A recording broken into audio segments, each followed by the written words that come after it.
Okay, today we're going to show you how to install an antenna on any of the Roku TVs. First, we're going to show you how to install the antenna. And if you stay with me all the way to the end of the video here, we're going to show you one of the most important things you need to do, which is actually program the antenna so that it works with your TV and you don't end up returning the antenna and saying it doesn't work. Really, in most cases, that's all you'll need is a small, inexpensive TV antenna that you just mount right inside your house. We've previously reviewed one that works really well.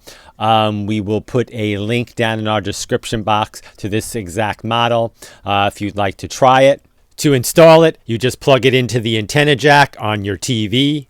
And the antenna also comes with an AC adapter. You just plug that into any wall outlet. Now, this is the important part. On most Roku TVs, you want to hit the home button on the remote, select the antenna or live TV icon, and then hit start finding channels. Once it starts finding channels, this may take about 10 minutes, so don't think the TV is locked up or anything. In our area, it found an incredible 50 channels, which gives you quite enough channels to watch.